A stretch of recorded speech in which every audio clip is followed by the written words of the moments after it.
Chapter का नाम है परिमेय संख्या। तो इसका जो मेन पॉइंट्स है प्राकृत संख्या, पूर्ण संख्या, भाज्य संख्या, अभाज्य संख्या, योज प्रतिलोम, योज तत्समक, गुणात्मक तत्समक, व्यक्तुकर्म और समतुल्य।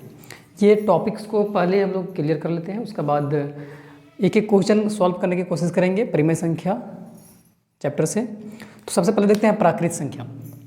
प्राकृत संख्या किसको बोलते हैं? तो गिनती वाली संख्या को क्या बोला जाता है? प्राकृत संख्या। जैसे कि 1, 2, 3, 4, इन संख्याओं को प्राकृत संख्या बोला जाता है। अगला है पूर्ण संख्या। तो प्राकृत संख्या में शून्य को शामिल कर दिया जाए तो संख्या जो है वो पूर्ण संख्या कहलाती है।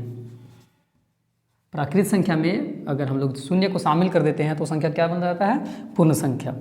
भाज्य संख्या, तो भाज्य संख्या वैसी संख्या को बोलेंगे जो एक का पहाड़ा में आएगा, एक का पहाड़ा में, अपने पहाड़ा में, है ना, अपने मतलब खुद का पहाड़ा में, है ना, खुद का पहाड़ा में, और किसी और का पहाड़ा में, है ना, किसी और का पहाड़ा में, किसी और का पहाड़ा में,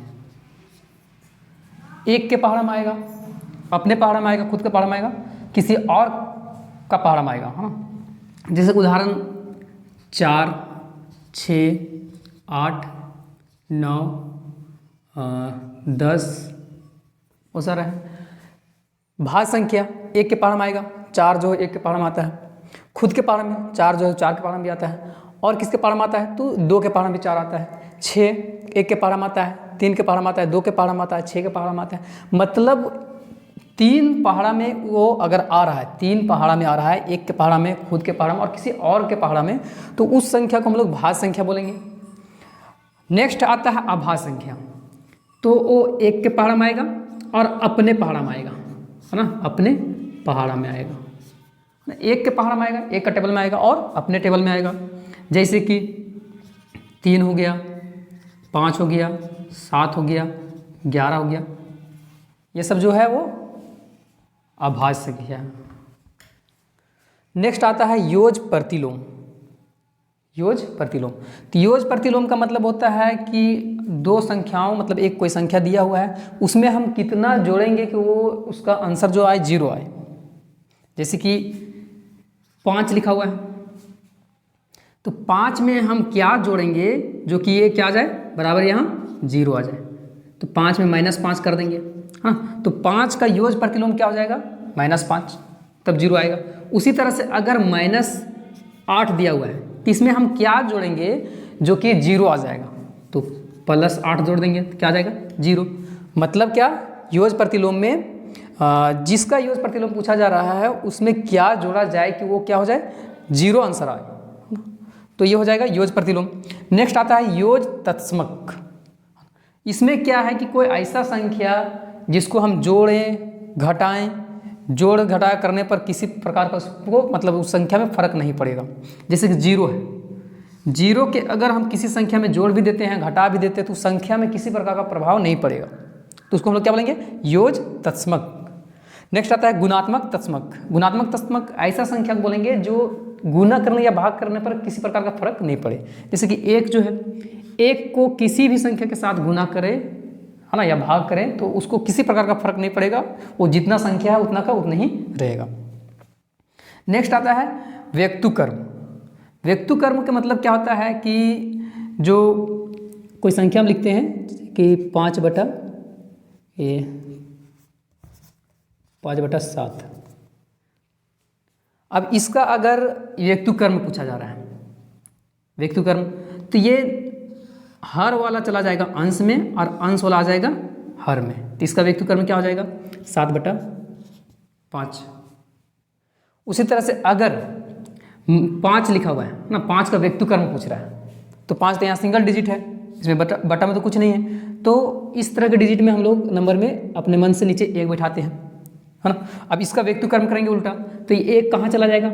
ऊपर, और 5 जो है कहाँ जाएगा? नीचे। मतलब हर चल जाएगा अंश में और अंश आ जाएगा हर में, तो ये क्या हो जाएगा? 1/5। तो इस तरह की संख्याओं को हम लोग क्या बोलेंगे?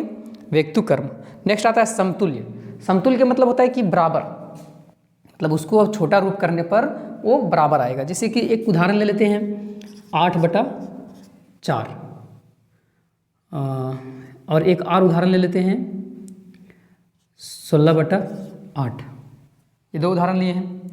अगर इसको हम लोग छोटा करेंगे तो 4 × 1 = 4, 4 दूनी 8, 2/1 आया।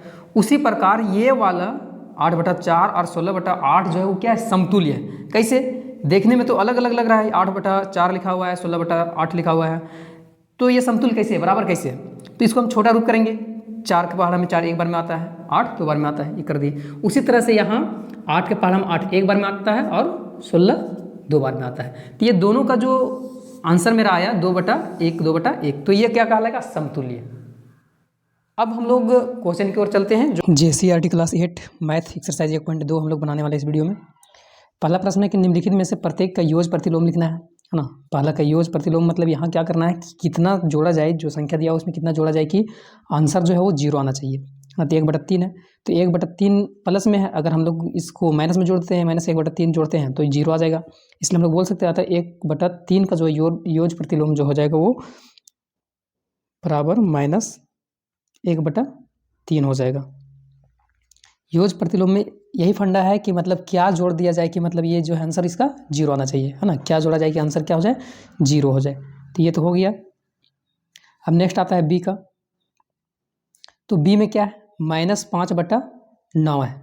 तो इसमें क्या जोड़े हम लोग कि जो है वो क्या हो जाए कि ये 0 आ जाएगा आंसर। तो +5/9 जोड़ देंगे, है ना। माइनस में है तो +5/9 जोड़ देंगे तो 0 आ जाएगा। तो अब यहाँ हम लोग बोल सकते हैं इसको भी, अतः -5/9 का योज, है ना, योज प्रतिलोम जो हो जाएगा, प्रतिलोम बराबर जो हो जाएगा वो 5/9, है ना। अगर प्लस का चिन्ह लगाना तो लगा भी सकते हैं, नहीं भी लगाना तो नहीं भी लगा सकते, काहे कि प्लस में प्लस का चिन्ह दे भी सकते हैं, नहीं भी दे सकते हैं। तो ये हो गया। उसी तरह से 11 है ना। तो 11 सी के हम लोग देखेंगे, है ना, -11 है, तो -11 में +11 कर देंगे तो ये तो 0 आ जाएगा ना। तो अब हम लोग इसको बोल सकते हैं अतः, है ना, अतः -11 का, है ना, -11 का योज प्रतिलोम बराबर क्या आ जाएगा, 11 आ जाएगा आंसर, है ना। उसी तरह से लास्ट में जो है वो जगह नहीं बचा, है ना। तो बोला है कि 9/-7 है, इसमें क्या जोड़ देंगे तो प्लस कर देंगे ना। 9/7 में जो है यहाँ हम लोग क्या करेंगे, प्लस में 9/7 कर देंगे तो बराबर क्या आ जाएगा, 0 आ जाएगा। अब यहाँ जो है 9/-7 का योज प्रतिलोम, है ना, प्रतिलोम बराबर क्या आ जाएगा, 9/7। तो ये हो गया पहला प्रश्न। दूसरा प्रश्न बोला है कि कौन सा युग्म कर्म विनिमय है, हाँ या अथवा ना में उत्तर देना है। कर्म विनिमय मतलब आप यहाँ समझिए कि दोनों साइड बराबर होना चाहिए, है ना। दोनों साइड अगर दोनों भाग बराबर है, इसको हम लोग कैलकुलेशन करेंगे और इसको कैलकुलेशन करेंगे, और अगर दोनों साइड बराबर अगर आ जा रहा है तो ये कर्म विनिमय कहलाएगा। तो हम लोग चलिए कैलकुलेशन करते हैं। तो सबसे पहले यहाँ हम लोग क्या करते हैं, इसका जो है एलसीएम ले लेंगे तो 7 चौके यहाँ 28 हो जाएगा, है ना। अब जो है वो 7 के पावर में 28 कितना बार में आता है, 4 बार में, 4 दूनी 8 यहाँ हो जाएगा, प्लस इधर कितना हो जाएगा 7 चौके 28 और जो है वो 7 या 21। अब जो है वो क्या आ जाएगा, 21 और 8 जोड़ेंगे तो 29 और बटा में 28। अब इधर हम लोग कैलकुलेशन करते हैं, है ना। एक स्टेप बढ़ता लेकिन हम बढ़ा नहीं रहे हैं, बढ़ाना होगा तो बढ़ा सकते हैं, इसको लिख के आप लोग। अब यहाँ क्या है कि ये दोनों का एलसीएम ले लेंगे तो 28 आ जाएगा, 7 चौक 28। अब 4 के पावर में 28 कितना बार में आता है तो 7 बार में आता है, 7 या 21 प्लस 7 चौके 4 बार में, 4 दूनी 8। अब ये दोनों क्या करेंगे, जोड़ देंगे। अब इधर का आ जाएगा 29/28, मतलब दोनों साइड क्या हुआ, बराबर हो गया, है ना। दोनों साइड क्या हुआ, बराबर हुआ, अतः दोनों साइड बराबर है तो ये कर्म विनिमय है ना। तो अब यहाँ हम लोग बोलेंगे अतः दोनों भाग बराबर है ना, बराबर है, तो ये कर्म विनिमय हो जाएगा, है ना। बी में भी वही हाल है ना। बी में भी देखना है कि सबसे पहले कि दोनों कैलकुलेशन करेंगे आगे, उसके बाद दोनों भाग अगर बराबर हो रहा है, हाँ, 1 और 2 बराबर होगा तो ये कर्म विनिमय कहलाएगा, और अगर बराबर नहीं होता तो ये नहीं कहलाएगा। इसका हल करते हैं पहले। 5/9 प्लस माइनस में है 6/11। तो पहले इधर कर लेते हैं इसको। एलसीएम ये दोनों के लेने पर जो हो जाएगा 99। अब 10 है, 11 बार में 99 आएगा, 11 बजे यहाँ 55 हो जाएगा। अब 11 के बार हम 99 जो है वो 9 बार में, इसको 6 से जो है गुना कर देंगे, 9 छक 54 हो जाएगा यहाँ।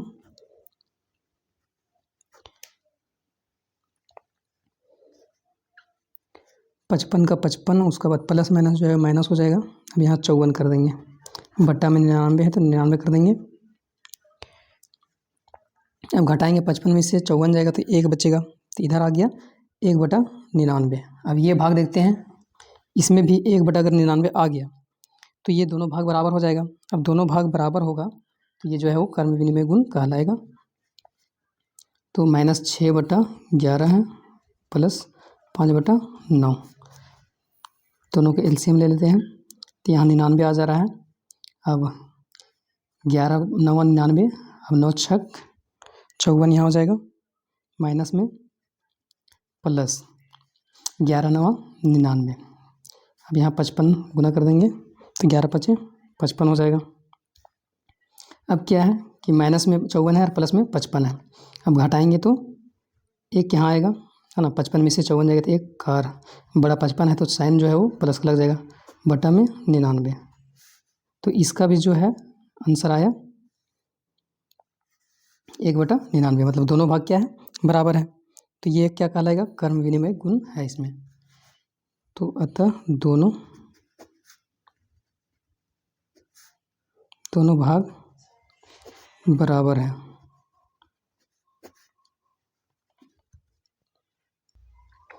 सी में, सी को भी देखते हैं। तो सबसे पहले इसको उतार लेते हैं प्रश्न को।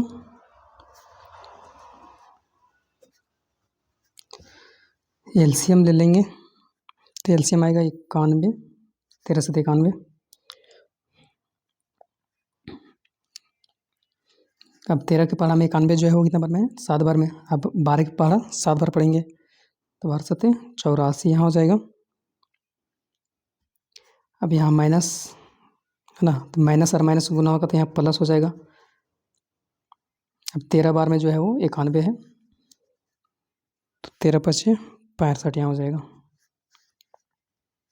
अब ये दोनों को जोड़ देंगे, 84 और 65, 4 5 9, 6 6 12 13 14, यहाँ हो जाएगा 149।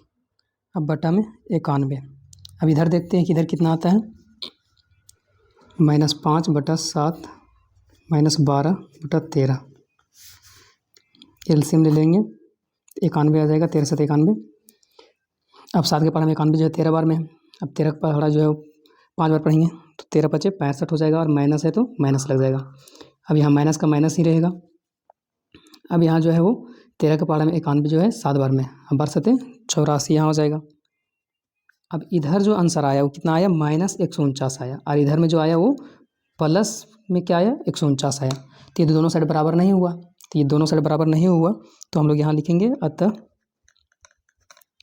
दोनों भाग बराबर नहीं है। मतलब जो है ये कर्म विनिमय गुण इसमें नहीं है। लास्ट डी इसमें है इस प्रश्न का। इसमें भी देख लेते हैं, -2/3, फिर माइनस है, माइनस माइनस यहाँ तो प्लस हो जाएगा, 8/13। एलसीएम ले लेते हैं, 13 3 39 हो जाएगा। अब यहाँ जो है 13 के 3 के पढ़ा में 39 जो है वो 13 बार में आएगा तो 13 दूनी यहाँ 26। अब माइनस है तो माइनस लग जाएगा, यहाँ प्लस हो गया है ना, माइनस माइनस प्लस हो गया, तो प्लस का चिन्ह यहाँ दे देंगे। अब 13 तिया 39 3 बार में 8 त्रिके 24, यहाँ 24 हो जाएगा। अब -26 है और +24 है, तो यहाँ -2 होगा बटा 39। इधर तो -2 बटा 39 आया। अब इधर देख लेते हैं,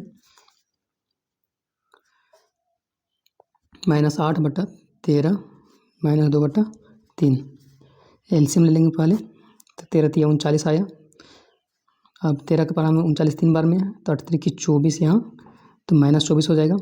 माइनस अब 13 तिया 39, 13 दूनी 26। अब यहाँ क्या आ गया, माइनस माइनस जो है वो प्लस हो जाएगा, है ना। अब ये दोनों को जोड़ेंगे तो 50 आ जाएगा और 39, माइनस माइनस प्लस और चिन्ह लग जाएगा माइनस का, तो -50 बटा 39 आया। दोनों साइड बराबर नहीं हुआ, तो यहाँ भी लिखेंगे अतः दोनों भाग बराबर नहीं है। हाँ या नहीं में बोला था आंसर देने के लिए, हाँ दोनों भाग बराबर नहीं है।